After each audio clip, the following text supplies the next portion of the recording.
Good evening, everyone. We often hear terms like therapy or addiction being used casually in conversations.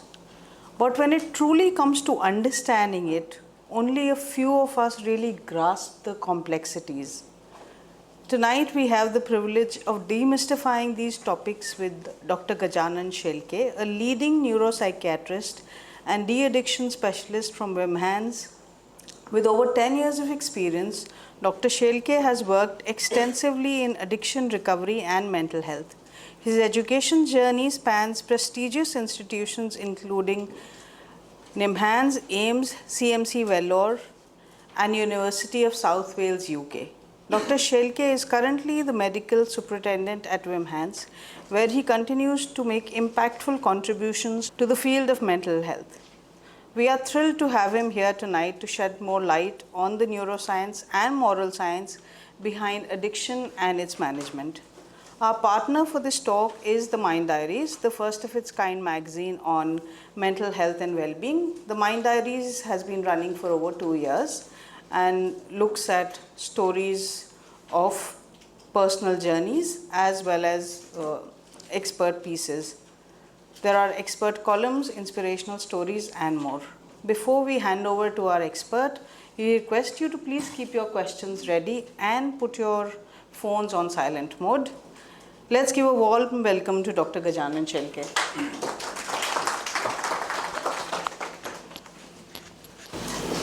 Good evening, everyone. I'm Dr. S. Gajanan. Thank you, ma'am, for giving me a brief introduction about me. So, today's seminar is based on a fantastic and interesting topic related to addiction, the neuroscience and moral science behind addiction and its management. So, I will try to keep it interactive, interesting, and let's see what areas of addiction we can cover in this topic.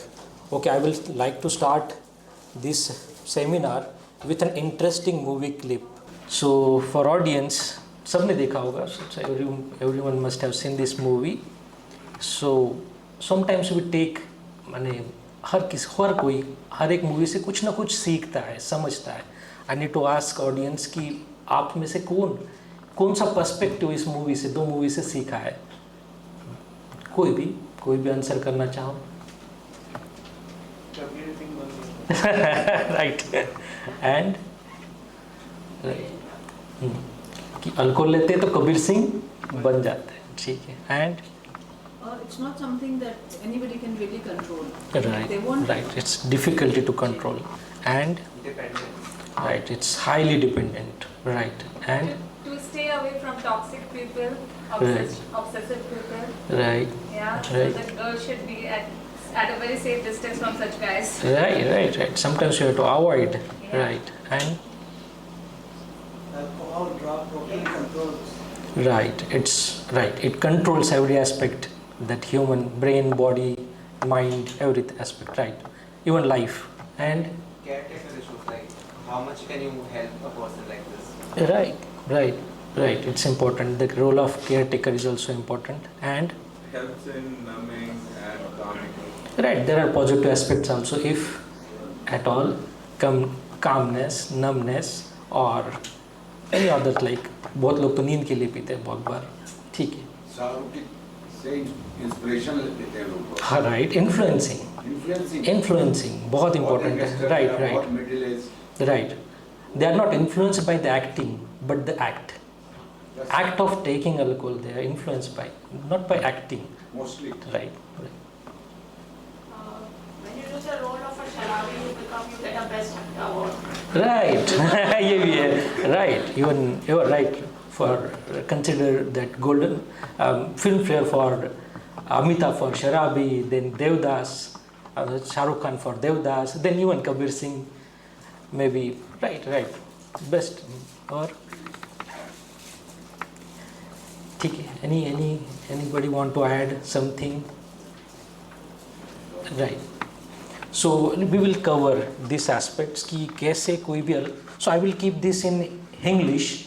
So better because we have variety of audience. Then because even I can explain in various terms, because this is a complex topic, vast topic, it's not covering only one mental health aspect. This topic covers more and more multi-diagnosis, multiple issues, multiple substances also, then behavioral issues. So I will try to cover it in English. Okay, I will try to explain the terminologies which are difficult to understand. I will try to explain in Hindi. Okay, another clip which is from Wim Hans. So it's a mental health awareness video based on substance abuse issues. So even we will watch these videos.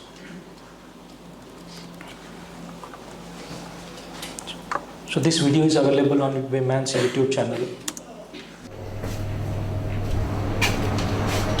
निमी अजय इतने सालों बाद कैसे हो तुम? I am fine, you looking great यार.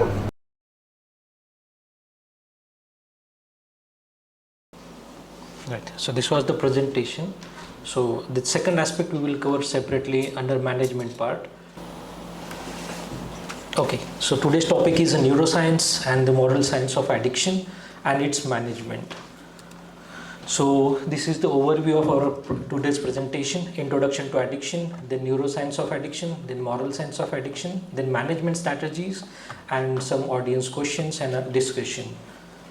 We will see some case scenarios also, some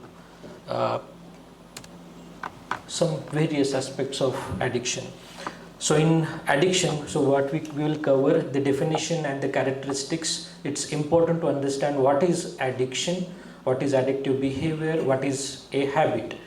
Okay, and then we will cover the substance use disorder versus behavioral addiction. What are substances जिनसे नशा होता है, substances, और जो behavioral addiction है जैसे mobile, internet, gaming, वो भी हम कवर करेंगे. उनमें क्या डिफरेंस है और कैसे हम देखेंगे कि क्या हमें उसकी आदत है, एडिक्शन है या एडिक्टिव बिहेवियर्स है.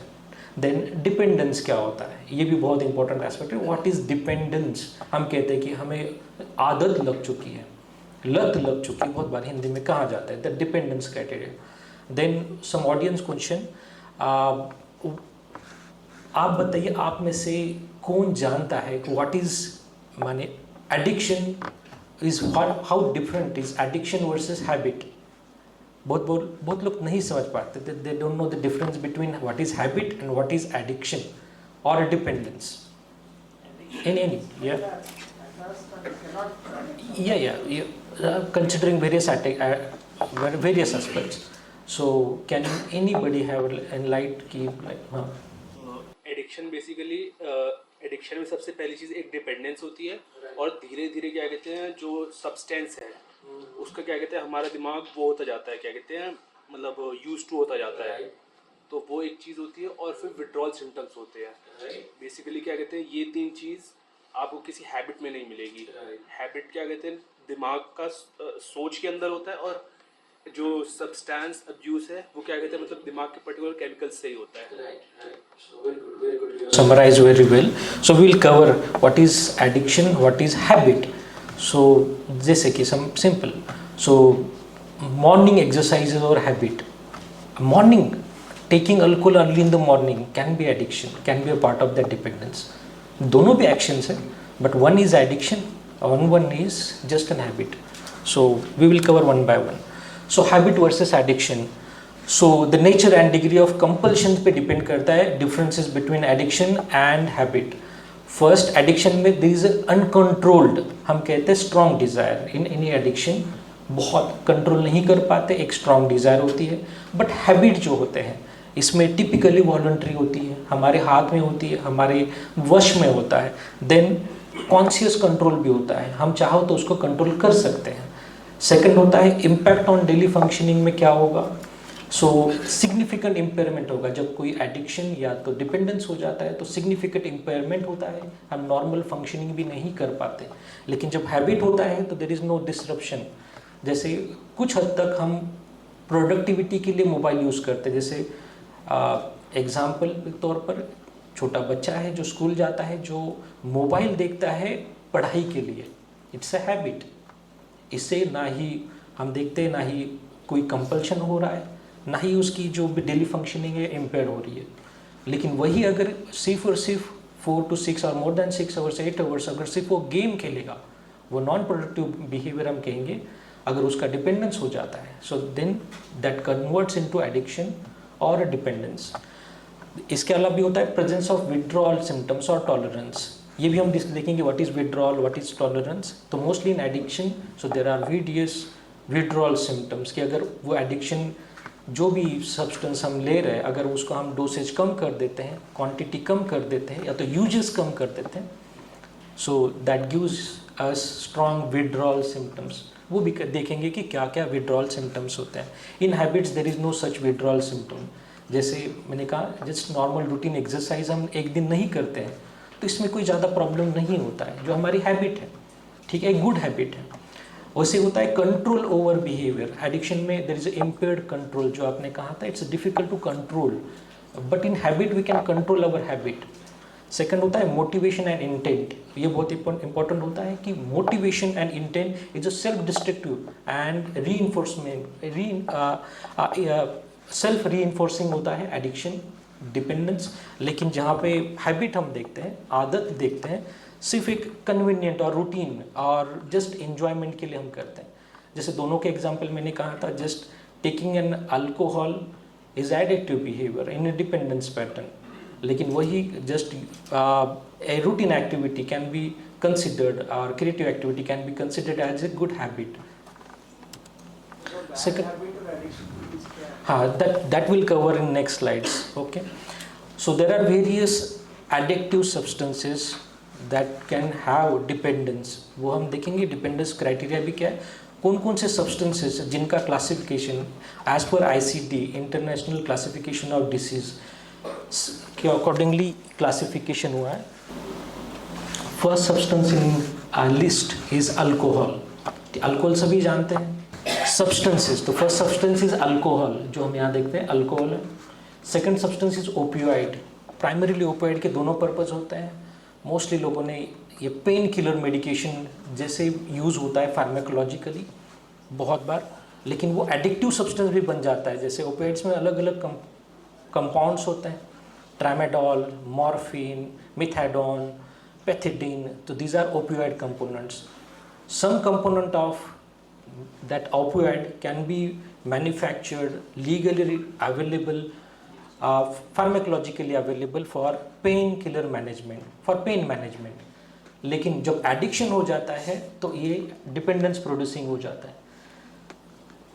Third substance are cannabinoids. Cannabinoids are naturally available components from cannabis sativa plant. ठीक, so cannabis commonly named गांजा, मैरिजुआना, चरस, ठीक है। सो बहुत लोगों ने ये नाम सुने होंगे। तो कैनाबिनॉइड्स या तो कैनाबिस सटाइवा प्लांट से जो अलग अलग फॉर्म के जो प्रोडक्ट्स बनते हैं, THC टेट्राहाइड्रोकैनाबिनॉइड, टेट्राहाइड्रोकैनाबिनॉल, इस तरीके से कंपोनेंट्स होते हैं, वो कैनाबिनॉइड्स में। There are sedative hypnotics commonly known as sleeping medications. ये बहुत लोगों ने देखा होगा। Sleeping medication, sedatives and hypnotics, commonly named as benzodiazepines or non-benzodiazepines. The sedative and hypnotics mostly. Another is stimulants, cocaine. Cocaine is a stimulant. ठीक है, बहुत लोगों ने ये भी देखा होगा, कोकीन बहुत सारे मूवीज़ में दिखाया होगा, बहुत जगह पे नाम भी सुना होगा। Cocaine is in the form of stimulant. Other stimulants like MDMA, methamphetamine, so these are stimulants. Then there are other psychoactive substances that leads to hallucinogens, हम इसको कहते हैं, that can have hallucinogenic or psychotic properties. LSD, बहुत लोगों ने नाम सुना होगा, there are patches, LSD. Various hallucinogenic substances are also available. Then tobacco, nicotine, ठीक है, गुटखा हम नॉर्मली जो कहते हैं, निकोटीन, तंबाकू, तो ये निकोटीन भी एक एडिक्टिव सब्सटेंस है। There are various substances, there are volatile substances. बहुत लोगों ने व्हाइटनर्स का नाम सुना होगा। व्हाइटनर बहुत लोग सूंघने के लिए यूज करते हैं। व्हाइटनर्स, थिनर्स, जो पेंट, ऑयल पेंट में यूज होता है, थिनर्स, ग्लू, थिनर्स। इसके अलावा even petrochemicals, even petrol, kerosene, right? So these are volatile substances mostly. Whitener and thinners are more commonly used. Kerosene products are more commonly that are categorized in volatile substances. 19th are multi substances. When there are more than 2 substances are available in erratic form of use.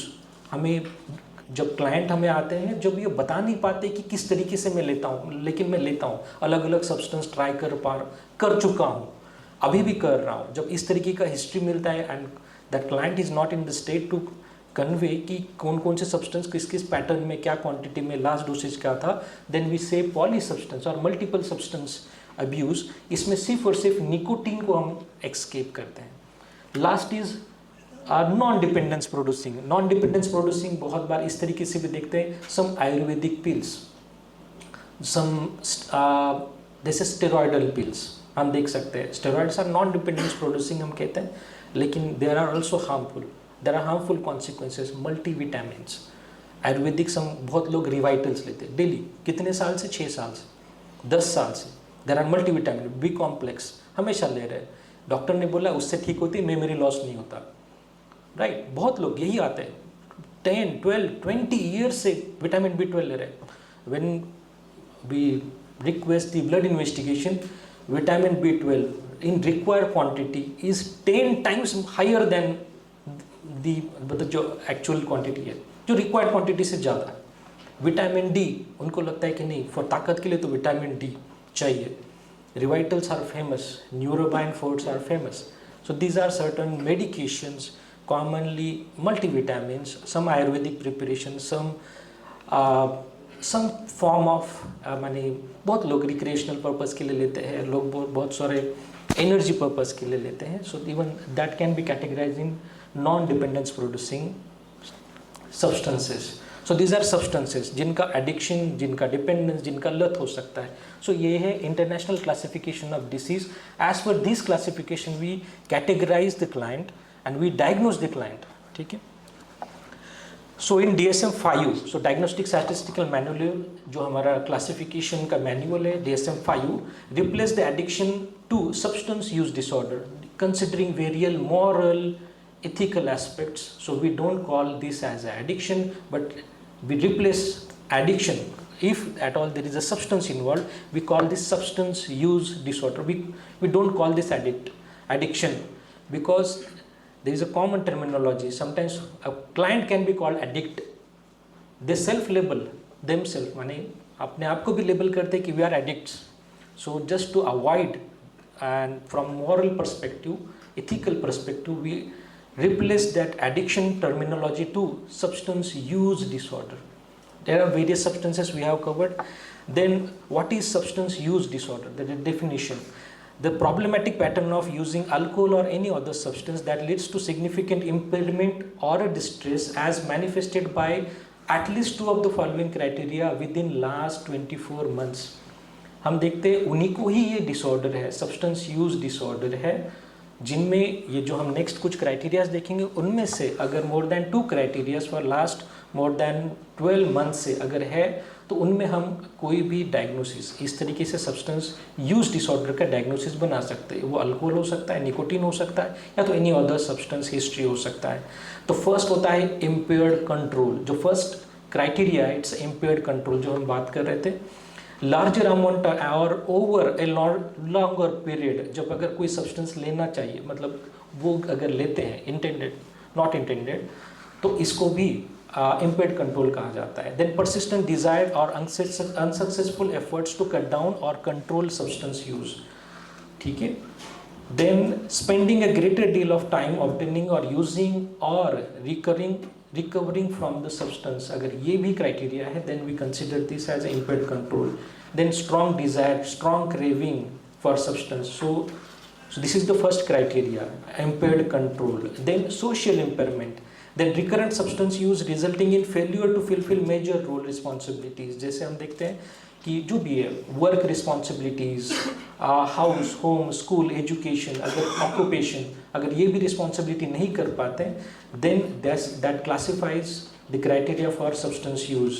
Then continued use despite persistent recurrent social और interpersonal problem. बहुत बार alcohol या तो any other substance की वजह से interpersonal conflicts होने लगते हैं, मैरिटल इश्यूज होने लगते हैं.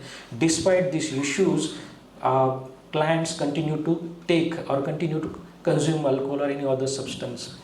important social, occupational, recreational activities are given reduce, माने importance कम हो जाता है, जो important चीज़ें हैं ये हम देखते these are the second criteria. Third criteria is risky use, recurrent substance use in situation in which the physical hazardous. इसमें primarily जैसे हम देखते हैं under influence of alcohol, road traffic accidents are common. They have previous history but still they intend to consume alcohol or any other substance. उनको पता है risk हो सकता है, डॉक्टर भी बताते हैं अभी आपका इलाज हुआ है कि आप अल्कोहल नहीं ले सकते, but still they intend to consume alcohol despite they know there is a risk involved.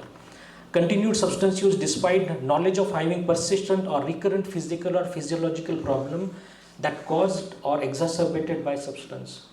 जैसे एग्जाम्पल हमारे पास जो क्लाइंट आते हैं इन जैसे ये क्लाइंट है इन grade 3 fatty liver with a history of more than 20 years of alcohol use, currently 65, and doctor recommended if you are having next sip of alcohol it will be difficult for you, and if you converted that fatty liver to grade 4 then your lifespan will be next only 1 month, 1 year, almost 1 year. That can lead to cirrhosis or liver failure.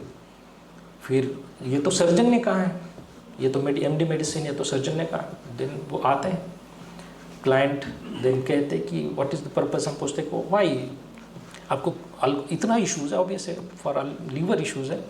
Then still वो कहते हैं उसके बिना, क्योंकि 20 साल से ले रहा हूँ, उसके बिना नींद नहीं आती. So that is the only reason. I said कि आपको डॉक्टर ने क्या सजेशन दिया है.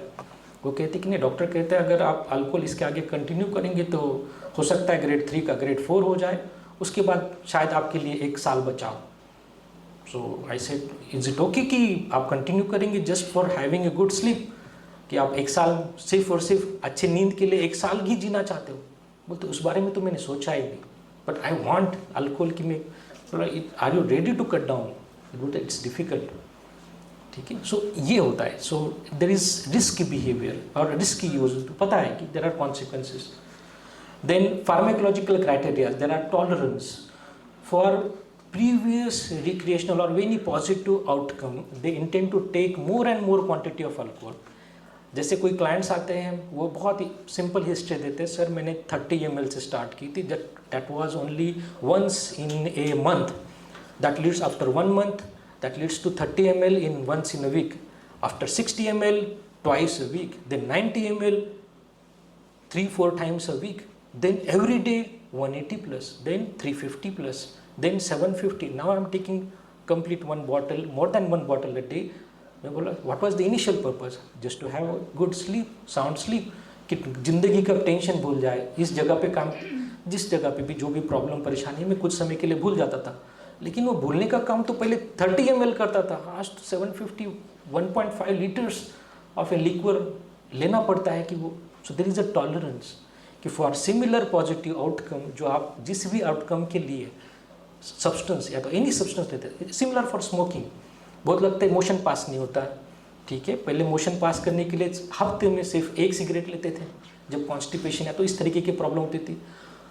1, 2, 3, 4 महीने बाद मोशन से पास करने की जो एक्टिविटी 20 मिनट्स में ही 4 सिगरेट ले रहे, 5 सिगरेट ले रहे, फिर भी मोशन पास नहीं हो रहा.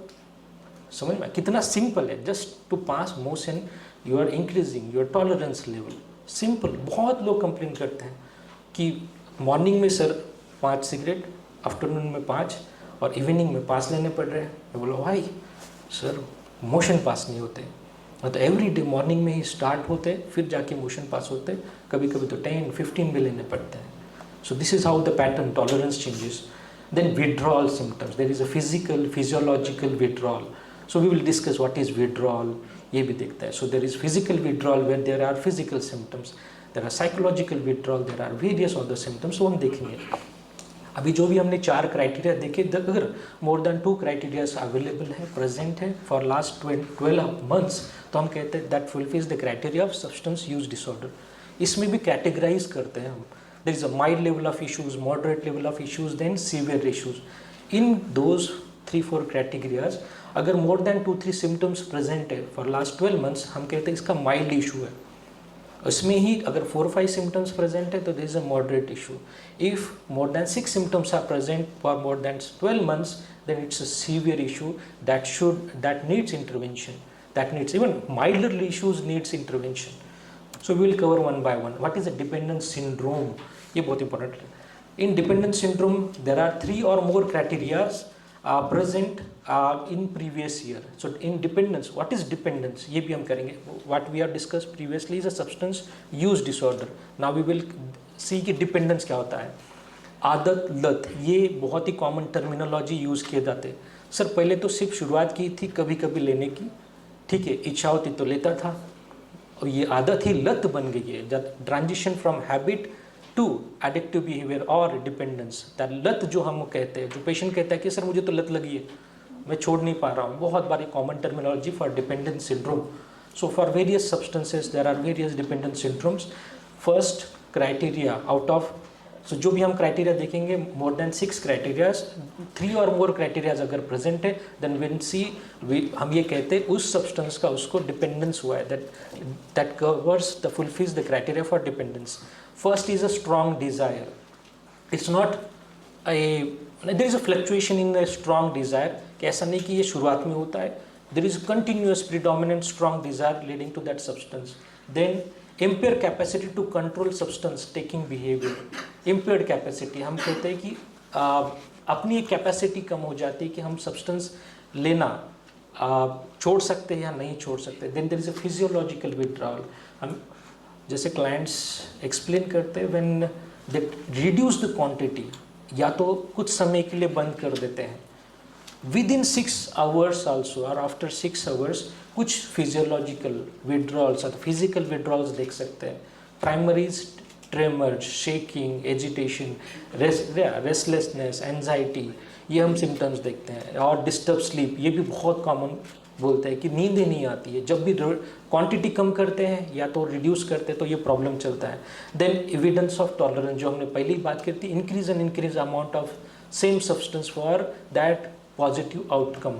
प्रोग्रेसिव निग्लेक्ट, ये भी एक बहुत इम्पोर्टेंट है कि बाकी सारी चीज़ें जो इम्पोर्टेंट एस्पेक्ट है, family, then occupation, job, education, इसको भी अगर निगलेक्ट करे, इवन हेल्थ, इसको भी निगलेक्ट करे, तो मैंने जो एग्जांपल दिया था दैट लिवर इश्यूज, उसको भी निगलेक्ट करते हैं. दैट प्रोग्रेसिव निगलेक्ट, ये भी एक सिम्टम होता है. Then use despite of harmful consequences, ये भी है.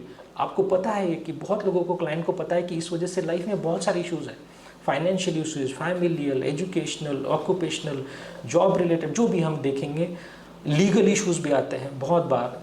हम इसके बावजूद भी लोग कंटिन्यू करते लेना, इसको हम डिपेंडेंस सिंड्रोम कहते हैं.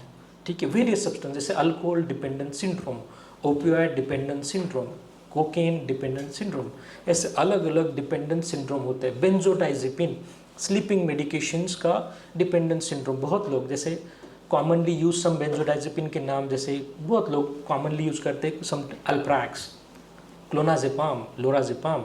सो these are the medication.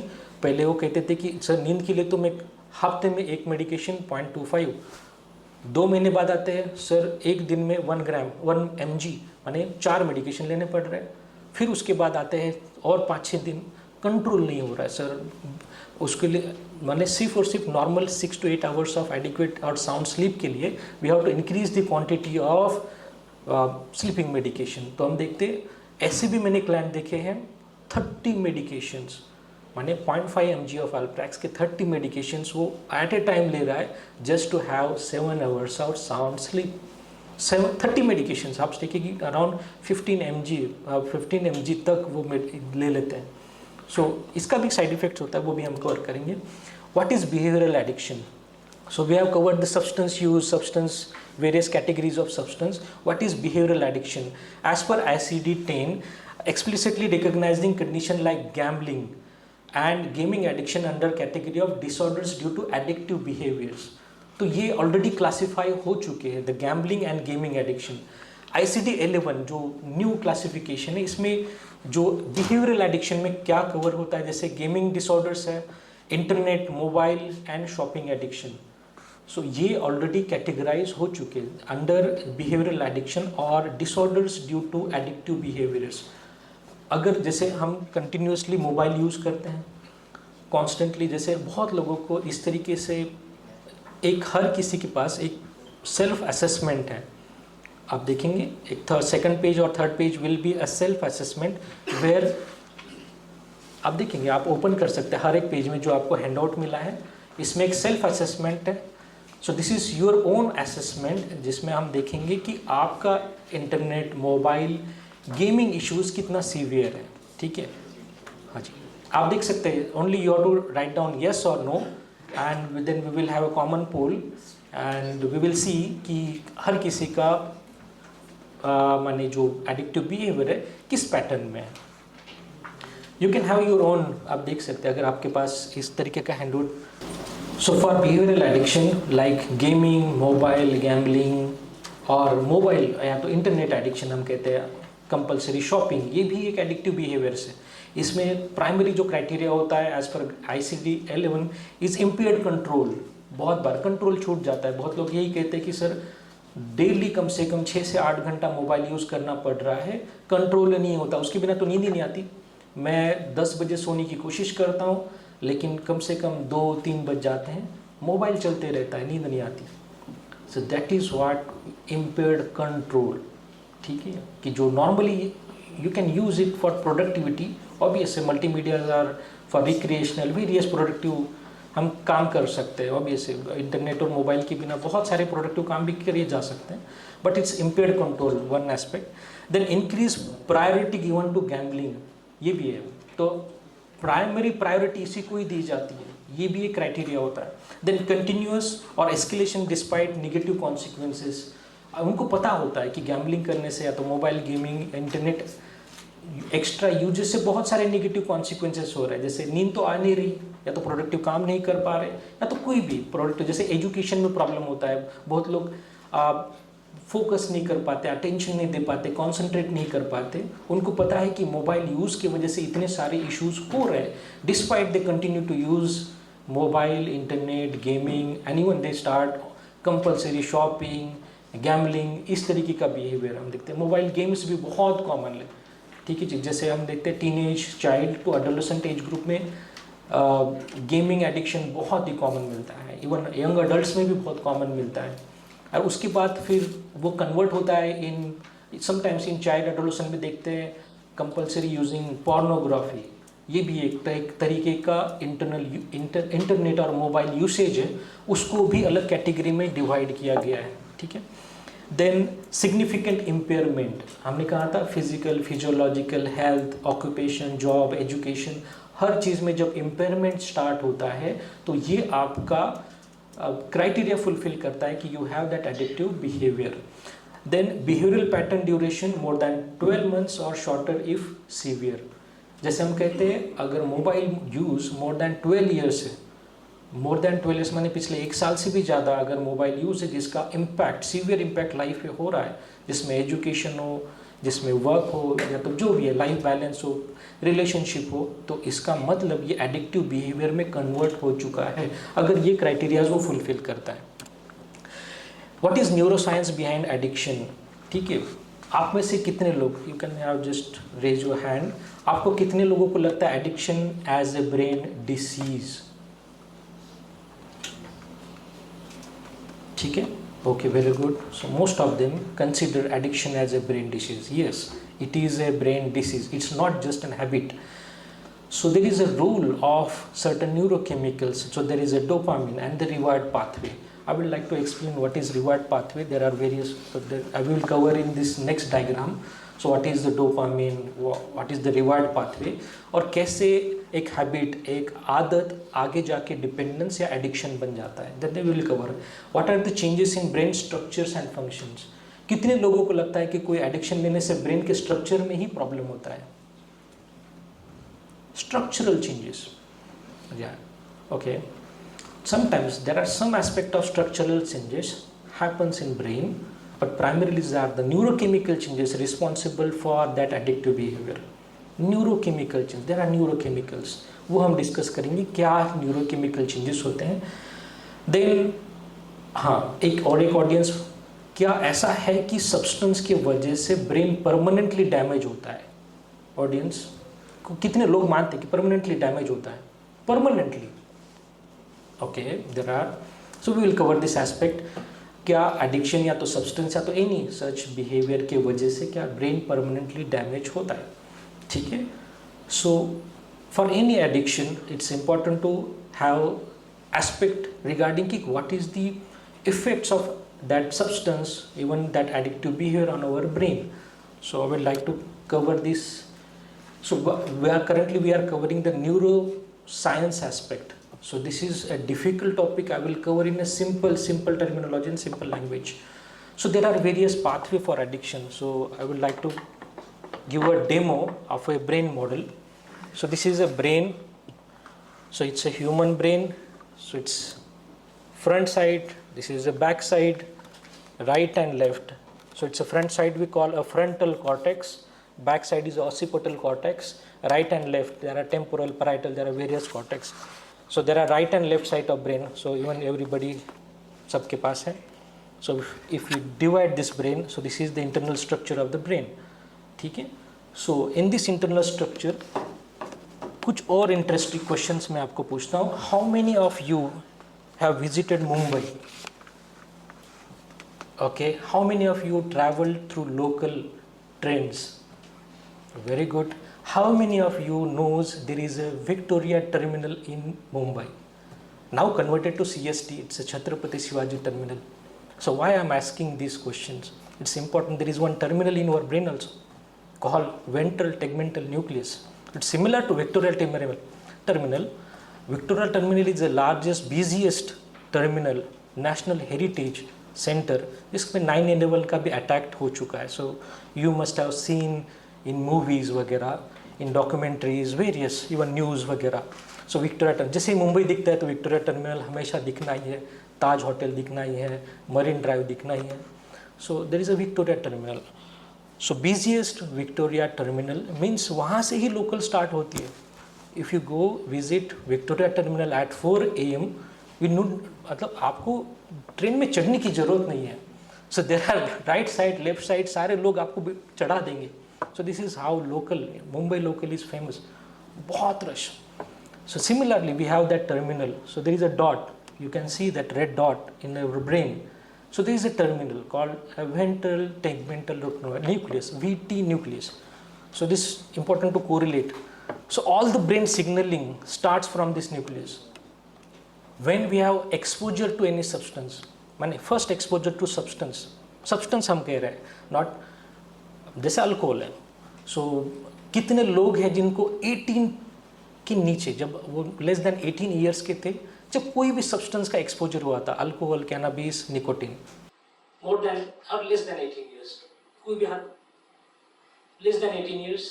Okay, very good, nice, right, very good, you are open. Second hand smoking problem. Yeah, smoking also. Second hand. Yeah, it's smoking also. Any exposure to any substance less than 18 years. Okay, and more than 18 years. Okay, right, very good. So primarily it's important how that single or first time exposure have affected your brain circuitry. It's important. So there are various brain circuitries involved in that Victoria terminal, that first exposure to any substance. So we can correlate any substance with any other non-addictive things like chocolates. ठीक है, most less than 18 years में किसको exposure हुआ है chocolates का? अब बहुत लोगों ने चॉकलेट्स तो बचपन में खाए होगा बहुत लोग. अच्छा ठीक है, मोर देन 18 ईयर्स में किसको एक्सपोजर है? अभी तो खाओगे. ठीक है, ठीक है. So there is one chocolate and there is, मान लो consider this glass of water as a wine. ठीक है, so there is a exposure, there is another exposure, there are two, one chemical alcohol, one wine, and there is one chemical also a chemical और sugar based chemical. और ठीक है, so there is exposure to two chemicals. Now what changes in our brain circuitry कि we are not addicted to this. ठीक है, we can take as a habit. हम कह सकते हैं कि हम खाते हैं, हमें पसंद है. You can consider it as ice cream also. पसंद है, हमें पसंद होती है, खाने की कोशिश करते हैं. Even diabetic clients have no control. हम कह सकते हैं कि हाँ थोड़ा बहुत ज़्यादा एक्सेस खाते हैं. But for alcohol is different. How alcohol is different than a chocolate? and how alcohol affects brain differently and chocolate affects differently. So there is everything happens with our brain. So it's in this ventral tegmental nucleus, there is a reward pathway. Then first exposure to substance, there is a rush of dopamine. So dopamine is a happy chemical responsible for all happy moments in life. Okay? So some kind of recreation, happiness that provides. Then first exposure to any chemical like one sip of even alcohol or 30 ml of alcohol, similar to that even first exposure to even chocolate, that dopamine अगर हम value में consider करें, it's just a hypothetical just to explain. मान लो in normal individual the average dopamine level is in 100 range. There is a normal range, ये normal human being में होता है without exposure to any substance. Prior to exposure to any substance, 100 range, we have to maintain this 100 range. But after exposure to chocolate, it can raise above 150 to 200. But that effect lasts till 30 minutes to ज़्यादा से ज़्यादा 1 hour. But for alcohol is different. That rush in dopamine after first is exposure at that ventral tegmental nucleus, जो normal 100 होता है, that is around 5000, means 50 times more, 100 times more. Now what happens जब आपकी brain में इतना dopamine rush available है और brain हमेशा पॉजिटिव प्रिंसिपल पे काम करता है. There are principles brain follows and even mind follows some positive principles. When there is a rush of dopamine that gives signals to various circuits कि ये बार बार करना चाहिए, that leads to formation of addiction or a dependence. So what we will cover this in this, there is a diagram also.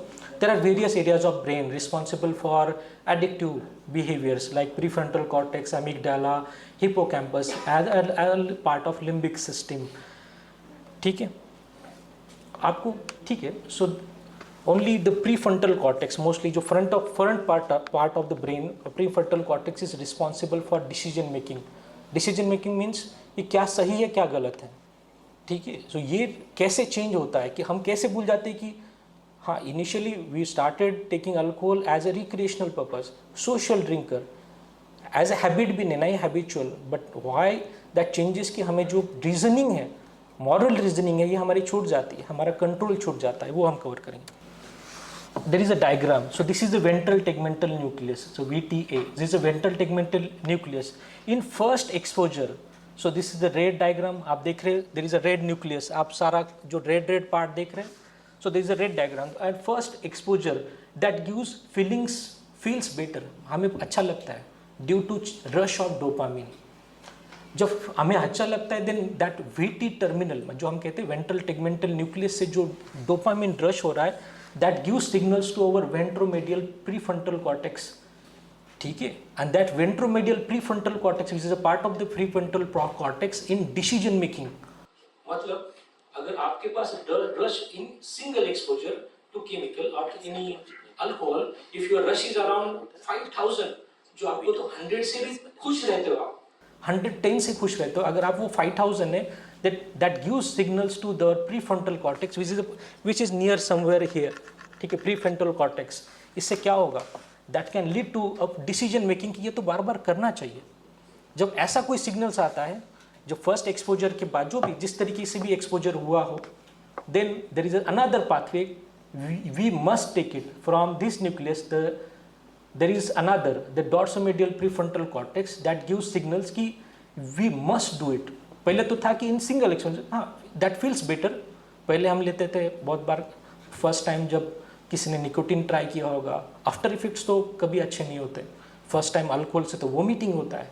हो सकता है second, third, fourth जब हम स्टार्ट करते हैं, the quantity increases, the dopamine rush starts. हो सकता है इनिशियल ऐसा नहीं कि 5000 हो, इनिशियल हो 200 हो, 500 हो, 1000 हो, देन 2000, 5000. लेकिन इन अर्ली माने pattern of substance use that touches the higher amount, माने जितना भी amount of dopamine is responsible for dependence production. So there is another pathway called we must take it. So जो हमारा prefrontal cortex है, the part of the brain, वो हमें signal देता है to our mind कि we must take this.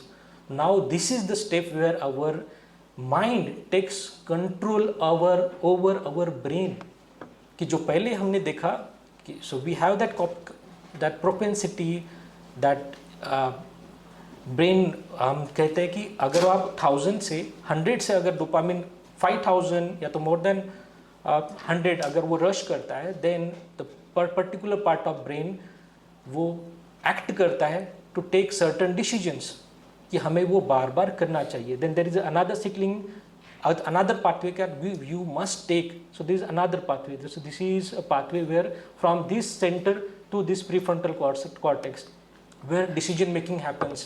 So this is how the brain circuitry changes, that reward pathway. Reward means constantly the brain is in search of increase amount of dopamine. That's why that gives a tolerance कि previously अगर similar effects के लिए हम कुछ amount of alcohol लेते थे या तो अमाउंट ऑफ कोई सब्सटेंस लेते थे, then we have to increase the quantity of the alcohol to have a similar effect. ठीक है, तो इसीलिए लोग कहते हैं कि पहले तो सर 30 ml से स्टार्ट किया, अभी तो 2 बॉटल से भी वो इफेक्ट नहीं आ रहा है. पहले तो वो कहते थे कि 1 सिगरेट पीता था, अभी तो 5, 10, 15, 20 भी हो गए. वही निकोटीन को भी होता है, पहले तो एक गुटखा होता है कि दिन में 1 खत्म होता है, अभी तो दिन में 20 हो रहा है. ठीक है, इवन फॉर निकोटिन, तंबाकू कहते हैं वो एक पैकेट तो मुझे पहले हफ्ता 10 दिन 1 महीने तक चलता था, नाउ दे आर सेइंग दिन में 2 खत्म कर रहा है, 3 खत्म कर रहा है. तो इस तरीके से टॉलरेंस होता है. Another what are the moral sciences, what we are seeing the neuro sciences. Yes, yeah, there is another, right. So there is another process called stop now process. So in stop now process there is a dorsolateral prefrontal cortex, which is another part of our brain where we create reservation for substance. What is reservation? There is a strong belief for the substance that we should not take the substance beyond particular point of time. बहुत लोग जब हमारे पास आते हैं जो वो कहते हैं कि लाइफ के इतने कॉन्सिक्वेंसेस है, I have touch the rock bottom, इसके आगे तो बुरा हो ही नहीं सकता. Then this is the bottom line. बहुत लोग उस ये बॉटम लाइन कब अचीव करेंगे ये बहुत इंपॉर्टेंट है. जैसे मैंने एग्जांपल दिया था the grade 3 liver, fatty liver. So they have touch the bottom line कि एटलीस्ट वो सोच रहे हैं कि डॉक्टर के पास जाना चाहिए, but still they have that reservation, that belief कि कुछ अमाउंट ऑफ अल्कोहल लेना चाहिए फॉर दैट पर्टिकुलर माने आउटकम की अच्छी नींद के लिए. लेकिन अल्टीमेटली हम कहते हैं कि चलो ठीक है, आपका सिर्फ पर्पस सिर्फ नींद है, then I can add one medication that is not dependence producing, that has no harmful consequences on your liver and you will be perfectly fine. वो कहते कि ये सब 10-15 साल हो गए, ये तो मैंने सोचा ही नहीं. 15 साल पहले मेरा ग्रेड 1 to ग्रेड 2 हो गया था. अगर मैं उस वक्त लेता तो हो सकता है 3-4 तक नहीं पहुँचता, हो सकता है 4 तक तो मैं जाऊँगा नहीं. Then you can prescribe, then I will see the result. 7 दिन बाद, 1 हफ्ते बाद वो पेशेंट आता है, देन दे सेज कि सर मैजिक हो गया, now I am not intent to take alcohol because अभी तो सिर्फ एक ही पर्पस बचा था कि नींद आ जाए. Now you are given me an medication, तो लीवर पे भी असर नहीं है. सर मैंने LFT देख लिया, ज़्यादा डिरेंज नहीं है. All LFT liver function parameters are normal due to certain lifestyle, diet modifications also, I have added exercise वगैरह. तो ये हम देखते हैं कि उसमें चेंजेस हैं. So the only that single medication changed every aspect. And there is a formation of that reservation formation. Reservation is a strong belief where people intend to take alcohol or stay abstinent from alcohol. माने एक तो alcohol लेते हैं या तो alcohol लेते ही नहीं. ठीक है. So this is how that moral development starts. So there is one famous quote कि exposure or intake, first intake is our choice. हो सकता है कि फर्स्ट इंटेक जो होता है ये हमारी चॉइस है, बट डिपेंडेंस और disorder is not in our control. ये हमारे कंट्रोल में नहीं है. ठीक है, फर्स्ट एक्सपोजर आप प्रिवेंट कर सकते हो, बट डिपेंडेंस और डिसऑर्डर आप प्रिवेंट नहीं कर सकते हो. Theory of reservation for substance depends on various aspect. There are social aspect कि हमने पहले सोशल नॉर्म्स बनाए, कौन ले सकता है कौन नहीं ले सकता. Even in rural 70% of India is rural population. आप देखेंगे फीमेल्स नहीं ले सकती. हमने एक सोशल नॉर्म्स बनाए. ऑब्वियस है अगर नहीं लेंगे तो ऑब्वियस है दैट हैबिट, और ऑब्वियस फर्स्ट एक्सपोजर ही नहीं होगा तो सब्सटेंस यूज डिसऑर्डर होने के चांसेस तो है ही नहीं. सेकंड, सम कल्चरल एस्पेक्ट, कल्चरली कुछ कल्चरल नॉर्म्स में ये वेल एक्सेप्टेड है कि आप ले सकते हैं. ठीक है, और कुछ कल्चरल्स में ये है कि नहीं ले सकते. सेकंड एस्पेक्ट होगा some economic aspect. So those who have access to alcohol और एक्सेस टू सब्सटेंसेस, जैसे हम देखते हैं there are various substances that are predominant in various population. जैसे गांव देहात में हमें कोकीन एडिक्ट नहीं मिलेंगे, क्यों? अवेलेबल ही नहीं है। LSD मेथेम्फेटामिन मिलेगा नहीं। कभी गांव देहात के लोग हमारे पास नहीं आएंगे कि सर मुझे कोकीन की लत है, एक्सेस ही नहीं है, ठीक है। दूसरा होता है कि अफोर्डेबिलिटी नहीं है। कोकीन एडिक्ट्स मिलेंगे जब हायर सोसाइटीज़ में, मेट्रो सिटीज़ में, जहाँ पे कोकीन अबंडेंस में है एंड एक्सेस अवेलेबल है। तो ये बहुत इंपॉर्टेंट एस्पेक्ट है, that economic aspect is important. जैसे हो सकता है दैट हमने सॉल्वेंट्स की बात की, सुलोचन, व्हाइटनर्स, कभी हायर सोसाइटी में दिखेगा ही नहीं, ठीक है। कि हायर सोसाइटी का बच्चा देख रहा है कि मैं सुलोचन लेता हूँ, नहीं, कभी नहीं देखा। एक्सेस तो उसके पास भी है, सुलोचन तो घर में होता है, राइट। एक्सेस की वो बात नहीं है। Sometimes there is intention, there is habit formation, there is first exposure. उनका तो फर्स्ट एक्सपोजर ही कभी नहीं हुआ, ठीक है जी। तो देयर इज अ डिफरेंस कि even on economic grounds there is a variety or versatility in dependence producing agents and substance use behaviors.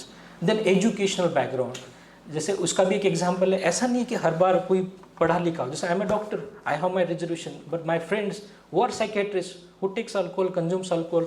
Kabir Singh की तो बात की, वो तो सर्जन था, ठीक है। सो एजुकेशन डजंट मीन कि आपके रिजर्वेशन इस तरीके से बनेंगे, मॉरली इस तरीके से बनेंगे कि आप अल्कोहल या तो एनी सब्सटेंस लोगे या नहीं लोगे। हायर एजुकेशन, बट हम देख सकते अगर कोई लोग उस तरीके से पढ़े नहीं है, पढ़े लिखे नहीं है, अनएजुकेटेड है and they have access to that substances, then exposure के चांसेस और भी बढ़ जाते हैं because they don't know the consequences, ठीक है। इस तरीके से एजुकेशनल बैकग्राउंड पे मॉरल डेवलपमेंट अलग अलग होती है, दैट रिजर्वेशन फॉर्मेशन अलग अलग होता है। देन जेंडर में बहुत डिफरेंस है।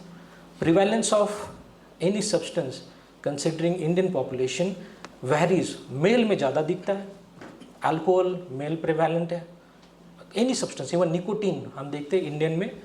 इन urban population sometimes there is a less gap कि यहाँ पे फीमेल्स में भी कुछ aspect of nicotine and alcohol दिखता है, लेकिन इन अर्बन पॉपुलेशंस में देखेंगे there is a huge gap. Urban rural populations में जेंडर बेस पे देखेंगे, फीमेल्स में बहुत ही कम प्रिवेलेंस होता है, कि कम पाया जाता है कि वो अल्कोहल या तो एनी सब्सटेंसेस लेंगे जो अवेलेबल होता है।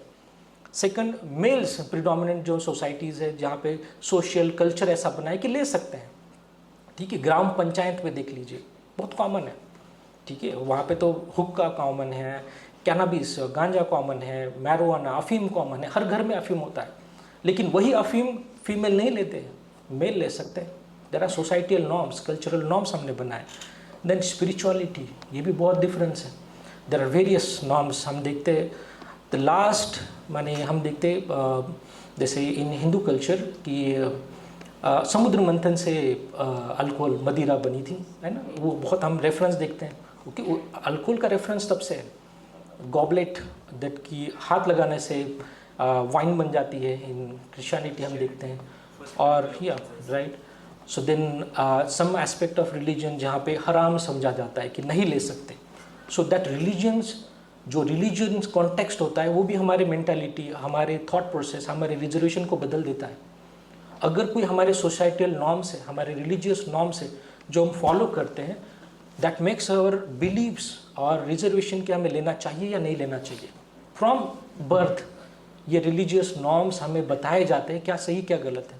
दैट मेक्स आवर माने that can increase the risk कि हम ले सकेंगे या तो नहीं ले सकेंगे, ठीक है जी।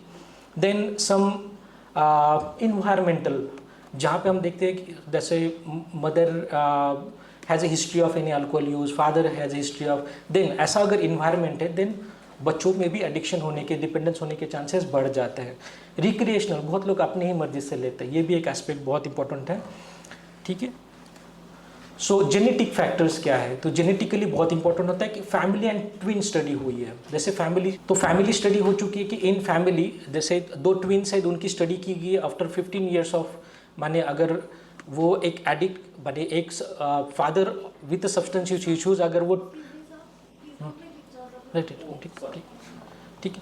सो there are studies, genetic studies हो चुकी है। जैसे एक अडॉप्टेड चाइल्ड है, ट्विन्स है, from a father with history of any alcohol addiction.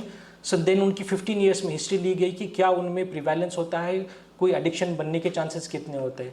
Another study होती है कि जैसे आइडेंटिकल ट्विंस है, उनकी भी स्टडी हो चुकी है जिसमें ये देखा गया कि कितना प्रिवेलेंस है। फ्रैटर्नल ट्विंस, आपने एक बैड न्यूज़ अभी मूवी देखी होगी विद, है ना, बैड न्यूज़ में इधर फ्रैटर्नल ट्विंस, मान लो एग्जांपल के तौर पे वहाँ पे 2 एक्टर्स हैं, Ammy Virk and that second actor is Bad Newz Vicky Kaushal. मान लो Vicky Kaushal has a history of addiction and Ammy Virk was a second father of a child. मान लो कंसिडर दैट अगर वो 2 चाइल्ड थे जो एक्ट्रेस को अगर होते, अगर अल्कोहल रिलेटेड फादर से जो बच्चा हुआ है, that fraternal twins has more chances of having that मतलब फर्दर लाइफ में एडिक्शन और एडिक्टिव बिहेवियर्स। ठीक है, इस तरीके से। So there are various genes involve in addictive behaviours like related to dopamine, so these DRD2, opioid receptors or alcohol hydrogenase, these are various genetic genes involved in addictive behaviors. Hereditary कितना है? Alcohol use disorders में 60% common होता है कि अगर family में अगर history है तो 60% कॉमन होता है। निकोटीन है तो 72% है, अगर ओपियोइड्स है तो 42% कॉमन है, अगर कोकेन कोई फैमिली हिस्ट्री है तो देन 44% कॉमन है।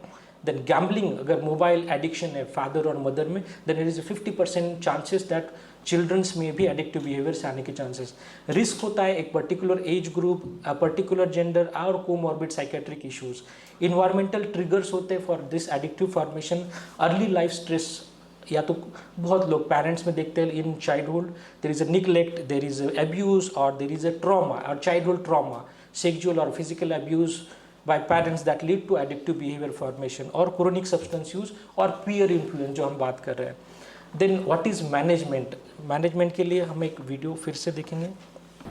अभी तो डॉक्टर साहब सच कहूँ तो एक बोतल अगर विस्की ना पीऊँ तो बहुत ही ज़्यादा बेचैनी हो जाती है और नींद तो बिल्कुल नहीं आती।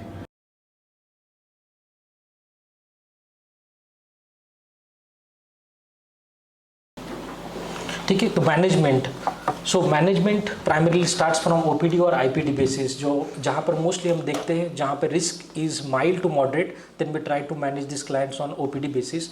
When there is a risk severe, moderate to severe, then we try to request them to get admitted.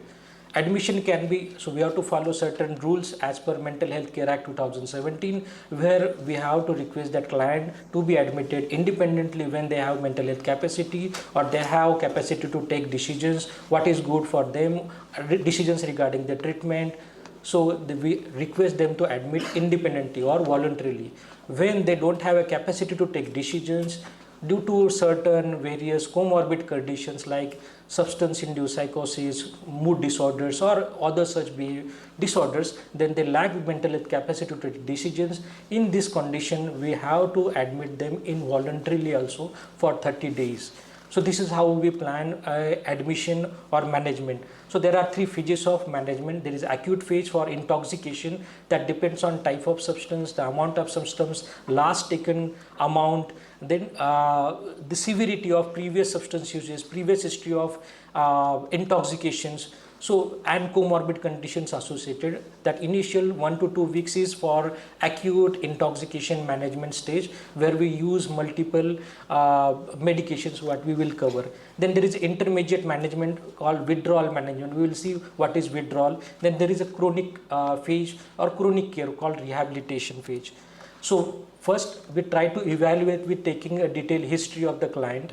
We try to evaluate the mental status examination, the physical examination, some routine investigation, some assessments. These are the standard assessments. The CAGE, audit, SIVA, AR, there are various. For every substance there is a separate assessment scales to assess what this substance issues is in mild, moderate to severe category. And there are certain routine investigations what we request कि आप ये करने चाहिए. बहुत बार आप अगर देखेंगे for any alcohol related और any substance related issues, so these are the commonest advised investigations. Then treatment in inpatient facility, so as a multi-speciality unit, as a psychiatric inpatient facility, WIMANS, so this is the approach what we do as a multi-disciplinary type approach, where each and every professionals has their own responsibility, that I'm a consultant psychiatrist, I have my own responsibility to handle, manage or treat the client. Then there are clinical psychologists, counselors, then there are nursing professionals, they have their own responsibilities. Then there are dietary nutrition experts, there are rehabilitation experts, vocational, occupational, then creative, mind body experts, and administration. Considering the Mental Health Care Act perspectives, administration also has their own responsibility, how to handle, how to deal, or considering various aspects of the admission, discharge processes and every aspect. Then there are medications for addiction, so commonly used for detox management. That depends on the dependence type, substance वगैरह. So there are various substances that are medication that we use for detox management, and then for that depends on the substance quantity, the duration of intake कि last कितने समय से वो ले रहा है. Withdrawal management with mostly कुछ ऐसे बेंजोडाइजेपिन मेडिकेशन जो विड्रॉल मैनेजमेंट के लिए, जहाँ पे फिजिकल विड्रॉल हो रहा है, जहाँ पे हाथ में shaking, trimmers, anxiety, restlessness, disturb sleep है, एजिटेशन है, ये भी हम विड्रॉल का एक ग्राफ हम देखेंगे. So for de addiction management there are anti craving medications commonly used. So there are various anti craving. हर एक सब्सटेंस का जो क्रेविंग एस्पेक्ट होता है उसके लिए अलग अलग मेडिकेशंस बने हैं. जैसे for alcohol there are separate एक्amprol, topiramate, there are various other medications for anti-craving, disulfiram also, and for opioid there are different, there are nicotine, there are different. Management of comorbid condition, there are various comorbid condition, जैसे बहुत सारे mental health issues बहुत सारे substance के साथ common होते हैं, जैसे उसके साथ फिर हमें कुछ अलग medications भी देने पड़ते हैं. कुछ mood stabilizer अगर mood disorder है, कुछ antipsychotic medication अगर psychotic spectrum issues है. देन कौन से कोमॉर्बिड कंडीशन सब्सटेंस के साथ कॉमन है, जैसे डिप्रेशन. 57% अगर सब्सटेंस इश्यूज है तो 57% लोगों में डिप्रेशन कॉमन है. Anxiety is around 33%. Specific anxiety, various anxiety issues, specific various phobias are common, जैसे social anxiety is common around 5%. Bipolar disorder is around 8%. Post traumatic stress disorder around 8%. Then personality disorders, extreme antisocial, borderline personality, emotionally unstable personality, ये भी around 13% psychotic disorders around 8% common होता है. Psychiatric comorbidity with internet mobile addiction, बहुत लोगों को mobile से क्या असर होता है ये पता नहीं है, तो इस वजह से देखते हैं उनमें डिप्रेशन, एंजाइटी होने के चांसेस ज़्यादा होते हैं, या तो इम्पल्स कंट्रोल डिसऑर्डर होने के चांसेस ज़्यादा होते हैं. So this is a curve. So from first intake ये ड्यूरेशन है. From first stage is 8 hours, जिसमें कुछ माने एंजाइटी, इंसोमनिया माने disturb sleep, nausea, abdominal pain is common. After just last intake of alcohol और एनी सब्सटेंस और just reducing the dose और quantity of substance that leads to these symptoms. Second phase जहाँ पे 1 to 3 days चलता है for withdrawal symptoms, जिसमें high blood pressure, increase body temperature बहुत common होता है. मोर देन 1 week जब हम पास करते हैं, जब क्लाइंट कहते हैं लास्ट इनटेक हुआ 7 days बैक, जो विड्रॉल सिम्टम्स होते हैं that are in the form of hallucination, auditory hallucination, कुछ सुनाई देता है, कुछ दिखाई देता है, डिस्टर्ब स्लीप, एजिटेशन, गुस्सा करना, तलब, बहुत ज़्यादा क्रेविंग होना, ये बहुत ही कॉमन होता है. एजिटेशन बहुत ज़्यादा कॉमन होता है.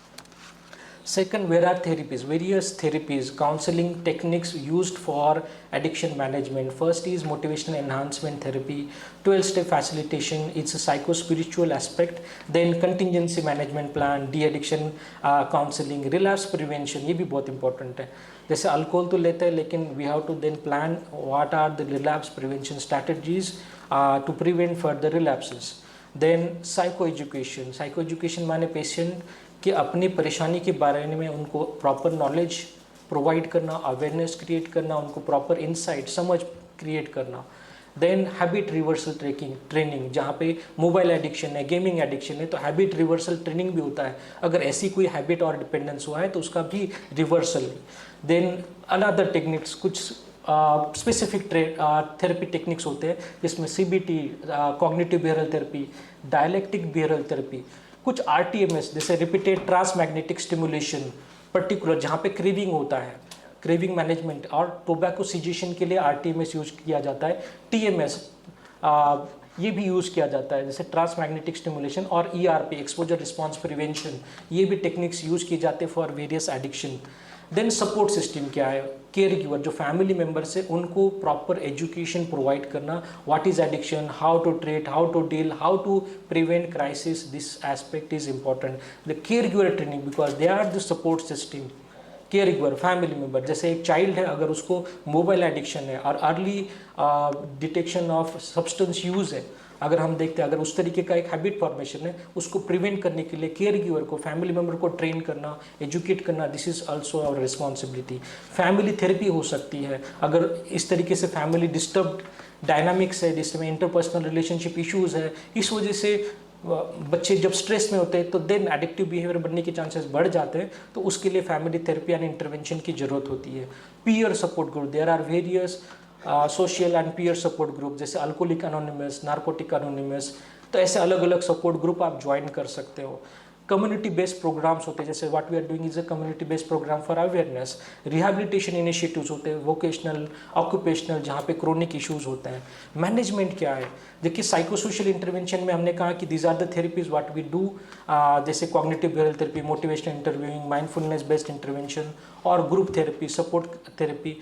फार्माकोलॉजिकल मैनेजमेंट में बहुत इंपॉर्टेंट है कि हम मेडिकेशन कैसे सेलेक्ट करते हैं based on the severity, issues, the total duration, type of substance. हम एक अलग तरीके से मेडिकेशन सिलेक्शन हो कि उसका रिस्पॉन्स अच्छा हो, उसके साइड इफेक्ट ना हो, वो हम देखते हैं. सेकंड है मैनेजमेंट ऑफ बिहेवियरल एडिक्शन. बहुत लोग तो ये नहीं समझ में आता है कि हम जो भी मोबाइल जो हम यूज़ करते हैं उसको कैसे हम ठीक करें. तो आपके पास हर किसी के पास एक सेल्फ असेसमेंट टूल है, तो आप ये कंप्लीट कर सकते हैं. Then we will have the just brief opinion poll कि किस में कितना सीवियर इश्यूज़ है, अगर आपके पास अवेलेबल है, ठीक है. अगर आप यहाँ नहीं करना चाहते, घर पे भी करना चाहते हैं, then this is a self assessment tool where just yes और नो टाइप क्वेश्चन से आपको अपनी जो भी इश्यूज़ है उसकी सीवियरिटी पता चलेगी. जस्ट 10 क्वेश्चंस है, सिंपल यस और no type questions. More than 2, less than 2 means milder issues, 2 to 5 means moderate issues. जैसे मोबाइल एडिक्शन के 10 क्वेश्चन है, अगर 6 से ज़्यादा अगर आप यस टिक करते हो तो इट्स अ सीवियर इशू, ठीक है. देन उसके लिए होता है बिहेवियरल एडिक्शन के लिए contingency management, behavioural management, family intervention भी बहुत इंपॉर्टेंट है. कपल थेरेपी भी बहुत बार इश्यूज़ होते हैं जब इंटरपर्सनल रिलेशनशिप इश्यूज़ होते हैं. सोशल स्किल ट्रेनिंग हमें करनी पड़ती है. कुछ डिजिटल इंटरवेंशन भी करने पड़ते हैं, हाउ टू प्रिवेंट दी माने एनी मोबाइल और एक्सेस यूज़ हम कहते हैं. अगर उसका डिपेंडेंस हो रहा है, उसी का एक टॉलरेंस हो रहा है कि ज़्यादा अमाउंट ऑफ मोबाइल यूज़ करना पड़ रहा है, तो इसको भी हम देखते हैं. हार्म रिडक्शन टेक्निक्स, अगर इस वजह से कोई हार्मफुल कॉन्सिक्वेंसेस हो रहे हैं, then we have to reduce that excessive harms. Then relapse prevention और आफ्टर केयर, अगर कोई कहता है कि मोबाइल एडिक्शन था जो रिकवर हो रहा है, then we have to then prevent further relapse also. Then there is a one success story. So this entire seminar will be uploaded on YouTube. You will, we will share the links on the given registered numbers as well as email IDs. Okay. So this will be available free on YouTube channel. All awareness videos are available on your YouTube channel. Okay. So this is how the multidisciplinary approach we have. So this is a history of one client we have treated. So Mr. M, 32 years of male with a previous history of alcohol used in dependence pattern. माने बहुत ज़्यादा alcohol की issues की वजह से, और उसके साथ कोमॉर्बिड कंडीशन भी थी, जिसके साथ डिप्रेशन कॉमन था, एंजाइटी कॉमन था, और अपने ही बीमारी के बारे में डाउट्स. जब हम इस तरीके की कोई हिस्ट्री आती है और इस तरीके से इश्यूज़ आते, then we tried to counsel, try to add management on OPD basis, but when that issue was unmanageable at home, then we requested that client to get admitted.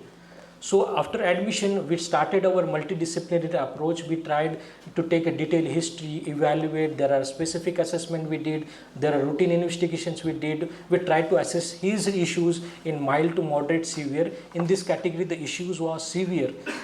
Client was in intoxicated state. So initial few days to few weeks, we started on intoxication management plan, and then withdrawal management plan, and then de-addiction management plan. And there is a success story. So this is a 3-day summary of a client. So every column, so this is one column, this is second column, this is third column. So there is a color coding. This is a Likert scale where there is a percentage of improvement. There is a red color, means 1 is a red color, 2 the green, means there is a significant improvement. In the initial stage, initial 3 days, there was a significant disturbance in various parameters like sleep, appetite. Patient was refusing to participate in various activities. There are issues with compliance also. There was restlessness, tremor, shaking. Even that insight, that awareness towards substance was also at that context कि हाँ चाहिए बना alcohol is a issue and I will try to then manage or handle through these techniques. तो ये हम देखते हैं. So there is a insight towards that issue. So after the multidisciplinary standard approach, there was a significant improvement in each and every parameter. So these are subjective parameters, even self-care, compliance, the activities of activity participation, various things. We have started with the client, even counseling, education, various training programs, even the medication. So we have standardized the medication approach.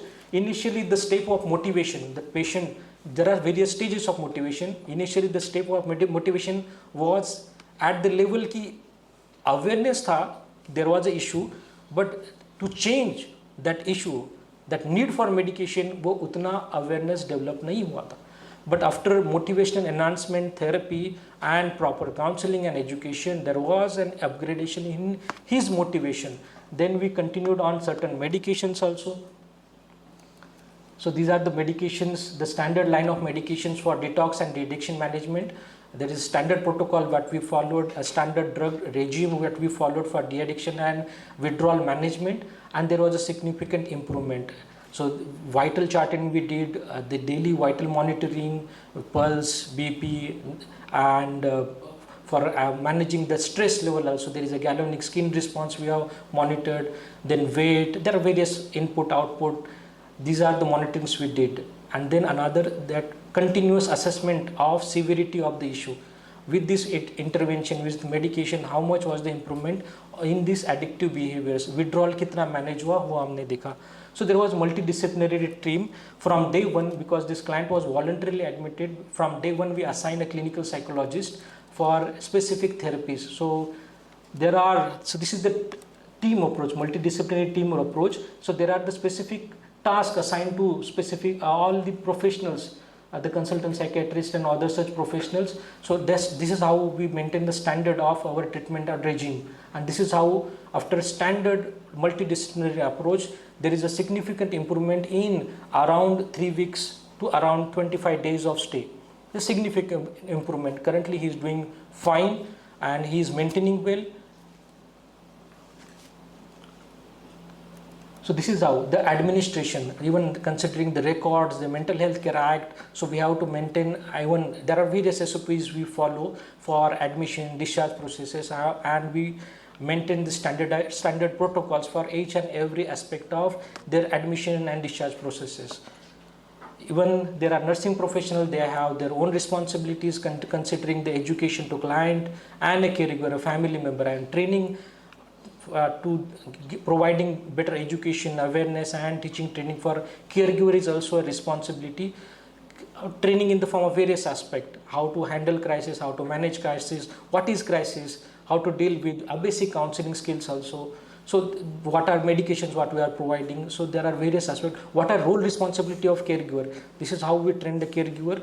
And so this is the success story of one client who is available among us. So if he wants to contribute anything from his aspect, कि वो contribute कर सकता है. अगर आपको, so Mr. Mirza ji, so what I have shared, so अगर मिर्ज़ा जी अगर आपको कुछ भी contribute करना है आपके जर्नी के रिलेटेड, जिस तरीके का इशू था, जिस तरीके का फिर एडमिशन होगा, जिस तरीके का मैनेजमेंट हुआ, थेरेपी हुई, काउंसलिंग हुई, मेडिकेशन चले, और आज क्या स्टेप है आफ्टर जस्ट माने इन 20-25 डेज जो भी आपने विमेंस में स्टे किया, उसके बाद जो आप अभी एक रिकवरी पीरियड है जहाँ तक आप कंप्लीटली अपने आप को मेंटेनेंस स्टेज पर लेके गए हो in that motivation level where you are not taking और कंज्यूम अल्कोहल.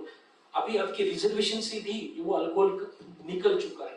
अगर आप वो शेयर करेंगे तो सभी ऑडियंस के लिए एक मोटिवेशन मिलेगा, इनसाइटफुल रहेगा, अवेयरनेस क्रिएट होगा.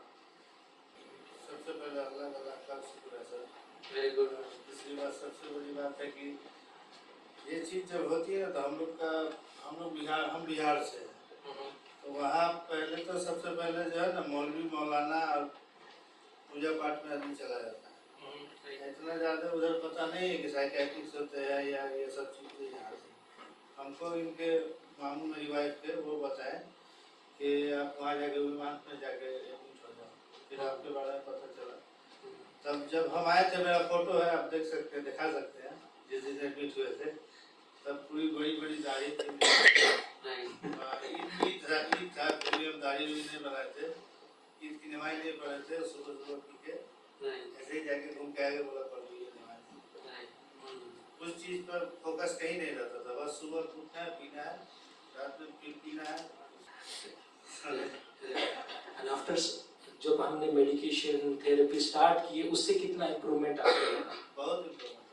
ठीक है, मतलब खत्म हो गए थे एकदम। सही जगह पे आ रहा, सही इलाज हुई।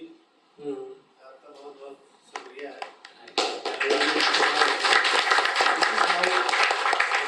So, the independence, highly dependent, severe issue with no insight, no awareness, lack of motivation can be converted into that stage where they have awareness, insight, motivation to quit alcohol, to be abstinent from alcohol, and after proper medication, proper therapy, counseling, and following various holistic approaches, multidisciplinary approach.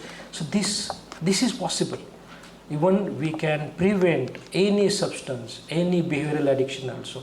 Any substance, ऐसा नहीं कि nicotine भी हम prevent कर सकते हैं, even we can stop any substance, opioid, cannabis, marijuana, जो भी हम सब्सटेंस देखते हैं, so that this is 100% treatable, 100% manageable, 100% curable also among all mental health issues. This is the only aspect. जैसे सिजोफ्रेनिया और बाइपोलर डिसऑर्डर्स, एक बार हो गया, it's difficult to treat sometimes, and it's difficult कि जैसे डायबिटीज़, हाइपरटेंशन, हाइपोथायरॉयडिज्म, हमें सिर्फ और सिर्फ मेडिकेशन दिए जाते हैं उस इश्यूज़ को कंट्रोल करने के लिए।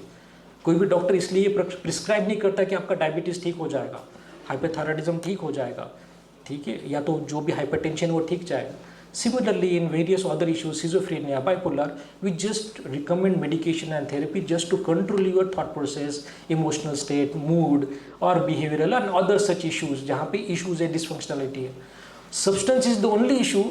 अगर उसका हम रिलैप्स प्रिवेंट करें, उसका एक्सपोजर प्रिवेंट करें, और इवन बिहेवियरल एडिक्शन, उसका रिलैप्स प्रिवेंट करें, एक्सपोजर प्रिवेंट करें, प्रॉपर मैनेजमेंट हो, इवन ऑन ओपीडी और आईपीडी बेसिस, अगर proper medication, proper counselling, proper holistic approach हम अगर करते हैं, तो 100% each and every substance is treatable, curable, manageable, preventable also. हम कह सकते हैं कुछ एस्पेक्ट कि फर्दर रिलैप्स को हम प्रिवेंट कर सकते हैं।